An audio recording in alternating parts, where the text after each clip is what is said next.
আসসালামু আলাইকুম। চিনি খাচ্ছেন নাকি বিষ খাচ্ছেন ভেবে দেখেছেন কখনো? চিনির আরেক নাম হোয়াইট পয়জন। কেন চিনিকে এই নামে ডাকা হয় তা জেনে নিন। 1 নাম্বার, চিনি খেলে পেটে চর্বি জমে, ফলে পেট বড় হয়ে যায়। আর এই চর্বি খুবই ক্ষতিকর, কারণ এর থেকেই হৃদরোগ ও নানা রকম অসুখ বিসুখ হয়ে থাকে। 2 নাম্বার, চিনি লিভারে চর্বি জমায় এবং ফলে ফ্যাটি লিভারে আক্রান্ত হওয়ার সম্ভাবনা অনেকাংশে বেড়ে যায়। 3 নাম্বার, চিনি জাতীয় খাবার নিয়মিত খেলে ক্যান্সার হবার ঝুঁকি বাড়ে, বিশেষ করে ব্রেস্ট ও কোলন ক্যান্সার। 4 নাম্বার, যারা অতিরিক্ত চিনি খান তাদের ডায়াবেটিসে আক্রান্ত হওয়ার সম্ভাবনা খুবই বেশি। 5 নাম্বার, চিনি ত্বকের জন্য মারাত্মক ক্ষতিকর। চিনি খেলে চেহারায় দ্রুত বয়সের ছাপ আসে এবং ত্বকে ব্রণ হয়।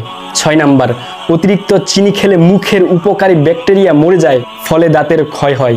এবার বলুন, সকালে চিনিযুক্ত কোন কোন খাবার খেয়েছেন? কমেন্টে আপনারা সকলেই বলে যাবেন।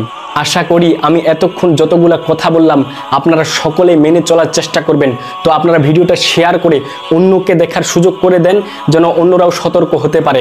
আর আপনারা যারা আমার ইউটিউবে দেখতেছেন, আমার ইউটিউবটা সাবস্ক্রাইব করে দেন, পাশে থাকা বেল আইকনটা এনেবল করে দেন, এবং আপনারা যারা ফেসবুকে দেখতেছেন ফেসবুকটা ফলো করে দেন। সকলে ভালো থাকেন, সুস্থ থাকেন। বিদায় নিচ্ছি, দেখা হবে পরবর্তী কোনো ভিডিওতে। আল্লাহ হাফিজ।